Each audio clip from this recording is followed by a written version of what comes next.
Optimism from tourism sector as Golden Week expected to bring more mainland visitors to Hong Kong. Octopus goes global as Hongkongers can now shop in Japan with a scan.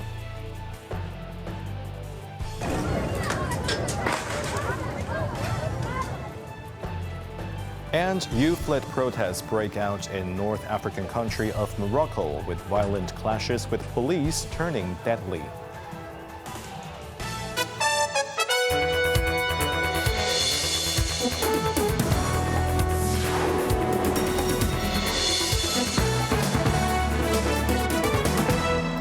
Good evening, you're watching Cable News. I'm Jeremy Chu. The National Day Golden Week has sparked a strong influx of mainland visitors to Hong Kong, with first-day arrivals surpassing last year's figures. The tourism sector is expecting even more guests in waves for the Mid-Autumn Festival, creating two mini Golden Weeks. Cheryl Yun has more. The Mainland's National Day Golden Week holiday has always been a high season for Hong Kong's tourism industry. Yesterday alone, over 232,000 mainland visitors poured into the city, marking a significant jump from last year's figure. With this year's holiday extended to 8 days due to its overlap with the Mid-Autumn Festival, the tourism trade expressed further optimism. Speaking to iCable News, Fanny Yeung, Executive Director of the Travel Industry Council, described the National Day fireworks display as a dazzling highlight for many mainland tourists who reveled in the one-of-a-kind celebration. Paired with upcoming events like the Tai Hang Fire Dragon Dance, Hong Kong can expect two mini Golden Weeks this year, she added. Timothy Choi, Executive Director of the Hong Kong Tourism Association, said hotel rooms across the city were nearly fully booked for the first 2 nights of Golden Week. While some visitors may opt to spend the night in Shenzhen after the fireworks, many are happily booking hotels on both sides of Victoria Harbour for the National Day festivities, even with higher than usual room rates, Choi said. He emphasized that Hong Kong has the capacity to welcome a diverse range of tourists. Cheryl Yun, Cable News. During the extended holiday, the mainland also saw a cross-country travel rush, with transport networks experiencing a significant surge in travelers. On the first day of the 8-day holiday yesterday, an estimated 336 million cross-regional passenger journeys were made, representing a 1.7% year-on-year increase. The national railway system bore the brunt of this travel boom, with passenger numbers peaking. An estimated 23 million rail journeys were made that day, setting a single-day record nationwide and in regions like the Pearl River Delta. To manage the demand, authorities have added approximately 1,400 extra trains on popular routes, such as Shenzhen to Hong Kong and Hangzhou to Beijing. Meanwhile, roads were also busy, seeing an estimated 310 million passenger journeys. Commercial flight traffic rose by 3.4% year-on-year. To facilitate public travel, a range of local convenience measures have been rolled out. These include opening government car parks for free public use and granting access to some school canteens. In a further supportive move, transport authorities announced flexible law enforcement for the holiday, waiving penalties for first-time or minor traffic offenses. Hong Kong travelers can start using Octopus payments in Japan across millions of physical stores, thanks to a tie-up with Japanese e-payment provider PayPay. Octopus said more overseas markets would be added soon. Quentin Yang shares more. Effective immediately, the service automatically converts transactions into Hong Kong dollars at competitive exchange rates with no extra fees. To enable the service, travelers must have their Octopus wallet upgraded to Plus or Pro level, which requires identity verification. Once in Japan, users simply need to open the travel section in the Octopus app, select PayPay, and scan at the checkout counter. This expansion makes Octopus the first Hong Kong payment provider to fully access PayPay's nationwide network, spanning convenience stores, taxis, restaurants, and more.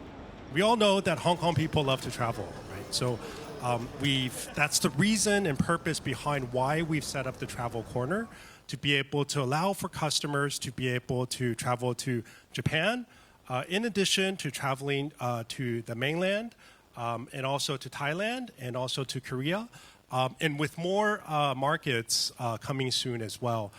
to be able to support the travel habits and also preferences of Hong Kong citizens. The service is currently limited to in-store purchases and does not support e-commerce transactions. And for security reasons, the QR code function only activates when the user's phone is detected in Japan. The homegrown payment tech has already gone global, with previous partnerships including Thailand's PromptPay, Mainland's UnionPay, and South Korea's ZeroPay. Quintia, Cable News. Aspiring homeowners are a step closer to ownership as the ballot was drawn today for the Green Form Subsidized Home Ownership Scheme. With strong interest in the new estate of Wan Chi Court, the latest round of sale received 36,000 applications, an oversubscription of 13 times. For the GSH ballot, the first number drawn was 62. The other 9 numbers in order were 66, 08, 32, 82, 76, 52, 39, 19, and 44. The result will determine which applicant gets to select a flat first according to the last 2 digits of the application numbers. Flat selection is expected to start as soon as the 4th quarter this year. Priority will be given to family tenants from Wafu Estate and Choi Hong Estate who are affected by the Housing Authority's redevelopment plans. This round of the GSH scheme is selling 2,576 units in the new Kowloon Bay Estate, Wan Chi Court. The flat sizes range from 193 to 466 square feet, sold between $1.15 to $3.49 million at a 40% discount to market prices. The project is expected to be completed in May next year. In addition, over 140 recovered or resale flats from previous estates, such as Ko Wan Court in Yau Tong and Qingtao Court in Shangshui, are also included in this sale. A lorry caught fire in Hong Kong's bustling Causeway Bay this afternoon. No injuries were reported. The incident occurred around 2:30 p.m. on Patterson Street, where the lorry stopped for furniture delivery. The furniture loaded at the back suddenly ignited, and flames quickly engulfed the entire vehicle. Thick black smoke billowed into the sky, affecting nearby residential units.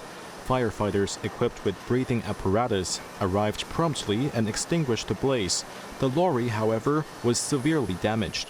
Due to the fire, vehicles on Gloucester Road were temporarily unable to return onto Patterson Street, causing disruptions in the area. Violence erupted in Morocco after days of anti-government protests led by young protesters demanding better health care and education rather than spending billions on the 2030 World Cup. At least 2 people were killed after police opened fire, with over 400 detained following the unrest. Cheryl Yun reports.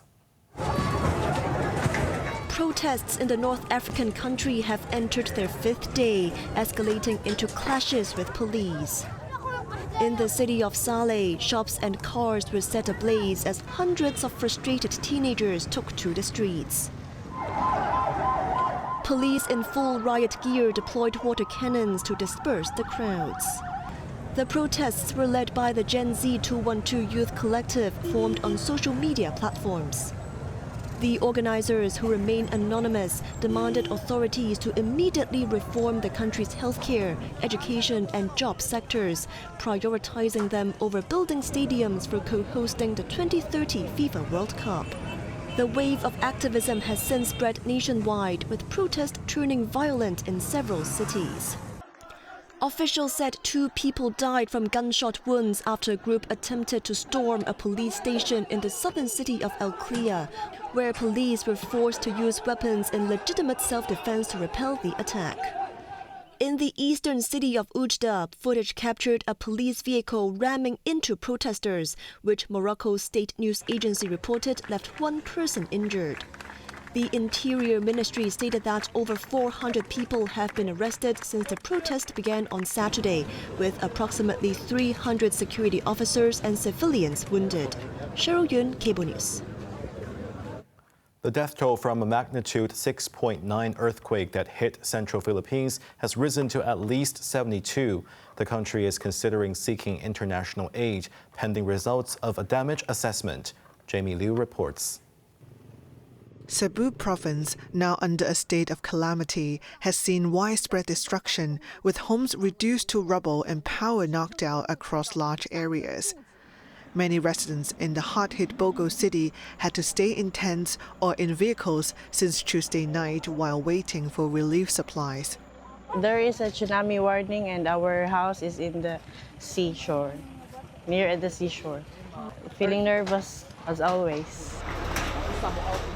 On Wednesday night, rescuers continued to search for survivors in collapsed houses, sifting through concrete slabs, broken wood, and twisted iron bars. In Bogo City, rescue workers recovered the bodies of a child and his mother from the ruins. The father, who survived the quake, mourned his loss. To support local health services, the Philippines government dispatched additional medicines and supplies to Cebu. President Ferdinand Marcos Jr. announced a total of 180 million pesos in financial assistance for Cebu and local governments. Jamie Liu, Cable News. The U.S. government has shut down for a second day, with the stalemate expected to continue for a few days until the next spending vote. In retaliation, the White House froze billions of dollars for Democratic-led states and ramped up warnings of massive federal layoffs. Quentin Yang reports. During the shutdown, America's iconic national parks remain generally open, but buildings that require staffing, such as visitor centers, are closed. In a bid to break the deadlock, Senate Democrats and Republicans proposed their versions of new stopgap measures, but all failed to pass. The chamber has adjourned until Friday, prolonging the shutdown for at least 3 days and leaving all but essential federal services suspended. Roughly 750,000 federal workers face furloughs, but the White House has threatened permanent layoffs if the impasse continues, a significant escalation from previous shutdowns.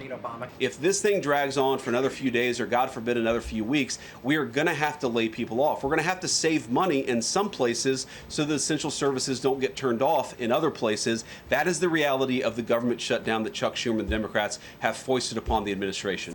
The Trump administration has also frozen approximately $26 billion in infrastructure and green energy funds, predominantly allocated to Democratic-led states in retaliation.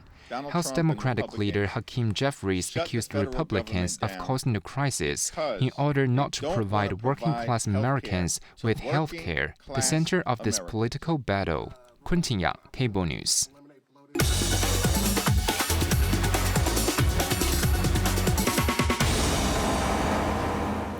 Hong Kong's total retail sales value has risen for 4 consecutive months, significantly outperforming expectations. August retail sales grew 3.8% year-on-year, accelerating from July's 1.8% and beating forecasts of a 2% growth. However, looking at the first 8 months of 2025 altogether, the provisional estimate shows a 1.9% decrease in total retail sales value compared to the same period in 2024. By category, sales of jewelry, watches, clocks, and valuable gifts surged by 16.4%. In contrast, sales of food, alcoholic drinks, and tobacco fell by 3.6%. A government spokesman said, looking ahead, the city's retail performance is expected to be supported by stable local sentiment, a growing number of visitors, and government initiatives to promote tourism and mega events. Now let's take a look at the stock market. The Hang Seng Index ended the day up 431 points, reaching its 4-year peak. Top active stocks of the day, Alibaba was up $6.10. Tencent was up $13.50. SMIC was up $10.10, and Baidu was up $6. Onto the weather now. The observatory will consider issuing the standby signal number 1 tomorrow night, as tropical cyclone Matmo will move across Luzon in the Philippines and enter within 800 kilometers of Hong Kong. The forecaster will assess the need of issuing higher warning signals on Saturday. As for tonight's and tomorrow's outlook, mainly fine. Temperatures will range between 28 and 33 degrees tomorrow. Very hot during the day, light to moderate easterly winds. That's our news tonight. I'm Jeremy Chu. Thanks for watching and good night.